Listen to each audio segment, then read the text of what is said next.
Hello everyone. रघुवर GK में आप सभी का स्वागत है। आज हम लोग सीटेट एग्जाम 2022 में पूछे जाने वाले मैथ्स के टॉप 20 पेडागोजी के क्वेश्चंस का डिस्कशन करेंगे। यह हमारा इस टॉपिक का पार्ट 2 है, जो आपके एग्जाम के दृष्टिकोण से काफ़ी इंपॉर्टेंट सेशन रहने वाला है। तो आप वीडियो को अंत तक देखें और वीडियो पसंद है तो चैनल को सब्सक्राइब जरूर करें, ताकि आगे आने वाले क्लास का नोटिफिकेशन आपको मिलता रहे। तो चलिए आज का क्लास हम स्टार्ट करते हैं। हमारा पहला प्रश्न है, निम्नलिखित में से कौन सा कथन सही नहीं है। इसमें हमें बताना है कि इनमें से कौन सा कथन सही नहीं है। तो ऑप्शन ए हमारा है, सभी अभाज्य संख्याएं विषम संख्याएं होती है। क्या सभी अभाज्य संख्याएं विषम संख्या होती है? तो अभाज्य संख्या किसको कहते हैं? तो अभाज्य संख्या ऐसी संख्या को कहते हैं जो एक और स्वयं से कटे। जैसे आपका हो गया 2 हो गया, यह 1 से कटेगा और 2 से 3 हो गया। उसी तरह 5 हो गया, 7 हो गया। तो यहाँ पे ध्यान दीजिएगा, कह रहा है कि सभी अभाज्य संख्याएं विषम संख्या होती है, लेकिन दो भी अभाज्य संख्या है, लेकिन यह क्या है? यह एक सम संख्या है। तो ऑप्शन ए हमारा ही गलत हो जाएगा कि सभी अभाज्य संख्याएं विषम नहीं होती है, क्योंकि दो क्या है? दो एक ऐसा अभाज्य संख्या होता है जो सम संख्या है। तो ऑप्शन ए हमारा सही उत्तर हो गया। अगला ऑप्शन है, अभाज्य संख्याएं अपरिमित रूप से अनेक होती है। तो यह बात सही है। ऑप्शन सी है, अभाज्य संख्याओं के केवल दो गुणनखंड होते हैं। तो यह भी बात सही है। अभाज्य संख्या के केवल दो फैक्टर होते हैं, one and itself. Option D है, एक अंक वाली केवल चार अभाज्य संख्याएं हैं। तो यह भी सही है। तो ऑप्शन ए इसमें हमारा गलत था। नेक्स्ट क्वेश्चन को देखते हैं। अगला प्रश्न है, कक्षा 2 के छात्रों को 44 लिखने के लिए कहा गया, तो कुछ ने 404 लिखा। अध्यापक के रूप में आप इसको कैसे संबोधित करेंगे? कक्षा 2 के छात्रों को 44 लिखने के लिए कहा गया, तो कुछ ने 404 लिखा। अध्यापक के रूप में आप इसको कैसे संबोधित करेंगे? तो ऑप्शन ए हमारा है, उनकी कॉपियों में सही उत्तर लिखेंगे। ऑप्शन बी है, उन्हें मूर्त पदार्थ से विनिमय नियम समझाएंगे। ऑप्शन सी है, उनको उस समूह में रखेंगे जिसने सही लिखा है। ऑप्शन डी है, उन्हें सही उत्तर प्राप्त करने के लिए कहेंगे। तो इसमें हमारा सही उत्तर हो जाएगा ऑप्शन बी, कि उन्हें मूर्त पदार्थ से विनिमय नियम को समझाएंगे। तो ऑप्शन बी हमारा सही उत्तर होगा। नेक्स्ट क्वेश्चन को देखते हैं। अगला प्रश्न है, राष्ट्रीय पाठ्यचर्या 2005 के अनुसार निम्न में से कौन से विषय प्राथमिक विद्यालय में गणित पाठ्यक्रम का भाग नहीं है? हमें बताना है कि इनमें से कौन सा विषय आपका प्राथमिक विद्यालय में गणित पाठ्यक्रम का भाग नहीं है। तो ऑप्शन ए हमारा है टाइलिंग। ऑप्शन बी है सममिति। ऑप्शन सी है प्रतिरूप। ऑप्शन डी है अनुपात। तो हमारा सही उत्तर हो जाएगा ऑप्शन डी अनुपात। तो राष्ट्रीय पाठ्यचर्या 2005 के अनुसार आपका अनुपात जो है, यह प्राथमिक विद्यालय में गणित पाठ्यक्रम का भाग नहीं है। नेक्स्ट क्वेश्चन को देखते हैं। अगला प्रश्न है, निम्न में से गणित में उपलब्धि कम होने का कारण क्या हो सकता है? गणित में उपलब्धि कम होने का कारण क्या हो सकता है? तो ऑप्शन ए हमारा है लिंग, अर्थात बच्चे हैं या बच्चियां हैं।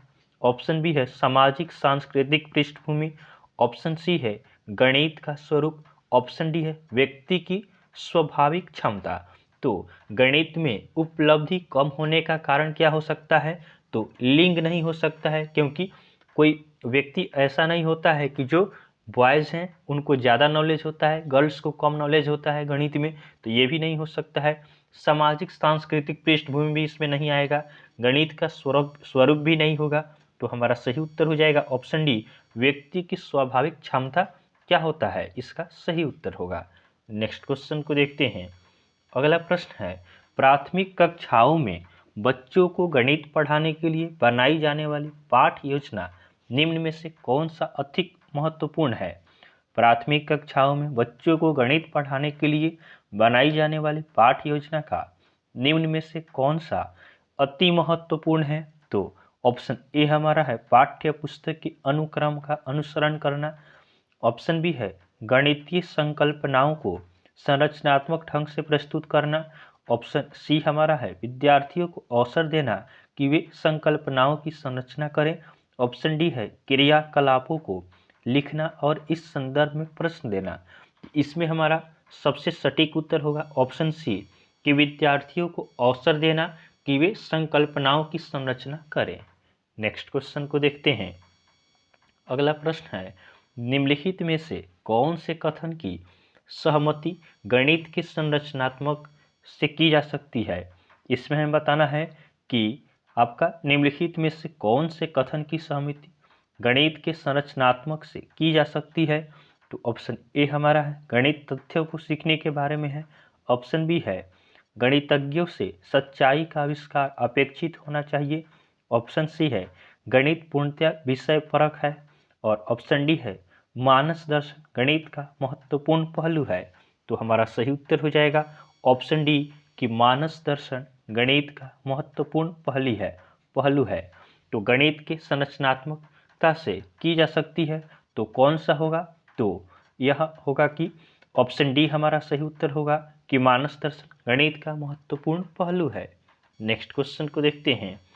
अगला प्रश्न है निम्नलिखित में से कौन सा क्रियाकलाप बच्चों में त्रिविम समझ को विकसित करने के लिए अधिक उपयुक्त है। इसमें हमें बताना है कि कौन सा क्रियाकलाप आपका बच्चों में त्रिविम समझ को विकसित करने के लिए अधिक उपयुक्त है। तो ऑप्शन ए हमारा है बोतल के ऊपरी दृश्य को चित्रित करना। ऑप्शन बी है मानचित्र पर शहरों का स्थान निर्धारण करना। तो मानचित्र पर शहरों का स्थान निर्धारण करना इसमें यह आपका त्रिविम समझ नहीं होता है। ऑप्शन सी है चंद्रमा के उदय होने का समय लिखना। तो यह भी त्रिविम नहीं होगा। ऑप्शन डी है संख्याओं को संख्या रेखा पर निरूपित करना। तो यह भी त्रिविम नहीं है।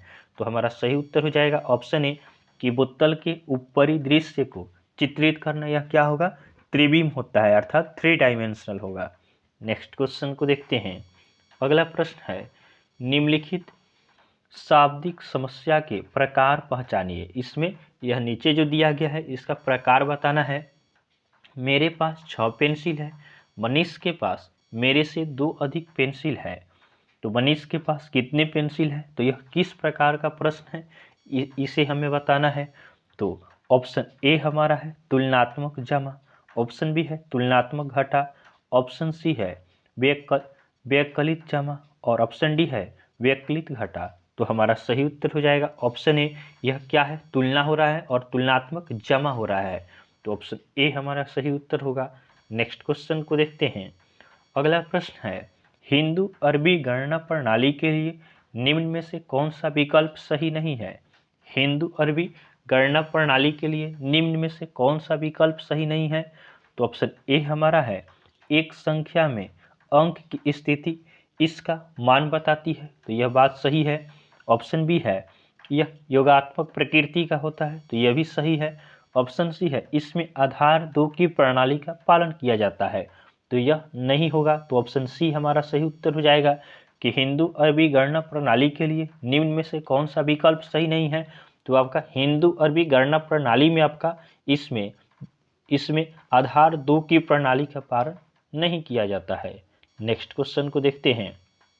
अगला प्रश्न है निम्न में से क्या गणितीय तर्कणा का सूचक है। इसमें हमें बताना है गणितीय तर्कणा का सूचक कौन सा है। तो ऑप्शन ए हमारा है गणितीय संकल्पनाओं की परिभाषा देने की क्षमता। ऑप्शन बी है गणितीय प्रक्रिया की तर्क संगतता देने की क्षमता। तो ऑप्शन बी हमारा सही उत्तर होगा कि इनमें से कौन सा आपका गणितीय तर्कणा का सूचक है। तो ऑप्शन बी सही उत्तर होगा कि गणितीय प्रक्रिया की तर्क संगतता देने की क्षमता। नेक्स्ट क्वेश्चन को देखते हैं। अगला प्रश्न है प्राथमिक कक्षाओं में बच्चे गणित में क्या सीखते हैं इसके आकलन का ध्यान किस पर नहीं होना चाहिए। प्राथमिक कक्षाओं में बच्चे गणित में क्या सीखते हैं इसके आकलन का ध्यान किस पर नहीं होना चाहिए। तो ऑप्शन ए हमारा तर्क कौशल का विकास। तो ऑप्शन ए हमारा सही उत्तर होगा कि प्राथमिक कक्षाओं में बच्चे आपका गणित में क्या सीखते हैं इसका आकलन किस पे नहीं होना चाहिए। इससे आपका तर्क कौशल का विकास नहीं होता है। नेक्स्ट क्वेश्चन को देखते हैं। अगला प्रश्न है निम्नलिखित में से कक्षा में हो रहा कौन सा कार्य एक गतिविधि है।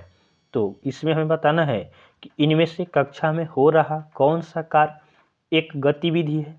तो ऑप्शन ए हमारा है बच्चों का अन्वेषण में लगना। ऑप्शन बी है शिक्षक समझाते हैं कि प्रश्न कैसे हल करें।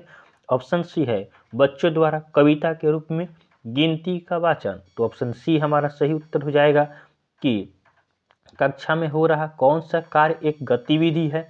तो बच्चों द्वारा कविता के रूप में गिनती का वाचन करना यह आपका एक गतिविधि है। नेक्स्ट क्वेश्चन को देखते हैं। अगला प्रश्न हमारा है कि बच्चों के बीच गिनती के कौशल को विकसित करने के लिए निम्न में से कौन सा पूर्व संख्या अवधारणा के रूप में सीखने के लिए आवश्यक नहीं है?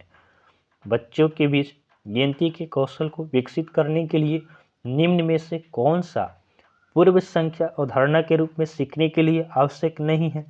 ऑप्शन ए है समूह बनाना। ऑप्शन बी है एक एक संगतता। ऑप्शन सी है क्रमबद्धता। ऑप्शन डी है संख्या नाम यादृच्छिक रूप से पढ़ना। तो सही उत्तर होगा ऑप्शन बी एक एक संगतता। यह आपका आवश्यक नहीं होता है। नेक्स्ट क्वेश्चन को देखते हैं। अगला प्रश्न है गणित सीखने के संबंध में निम्नलिखित में से कौन सा कथन सही है? गणित सीखने के संबंध में निम्न में से कौन सा कथन सही है? तो ऑप्शन ए हमारा है गणित केवल कठोर अभ्यास से सीखा जा सकता है। तो यह बात सही नहीं है। ऑप्शन बी है गणित सीखने के लिए एक कठिन विषय है। तो यह भी बात नहीं है। ऑप्शन सी है आमतौर पर लड़कियां गणित में कमजोर होती है। तो यह भी गलत है।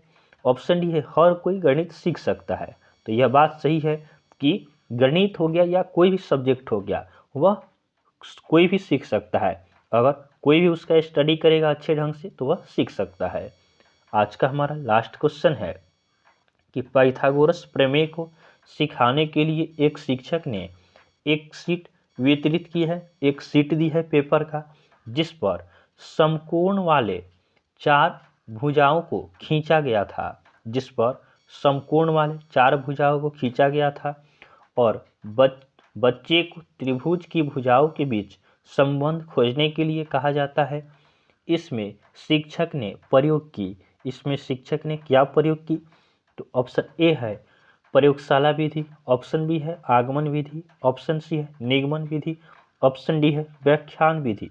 तो हमारा सही उत्तर हो जाएगा ऑप्शन बी आगमन विधि।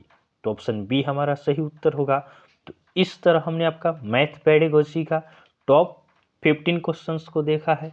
यह आपके एग्जाम में पूछा हुआ प्रश्न है। तो आपको वीडियो पसंद आया हो तो आप वीडियो को लाइक करें, चैनल को सब्सक्राइब करें तथा अपने फ्रेंड के साथ जरूर शेयर करें।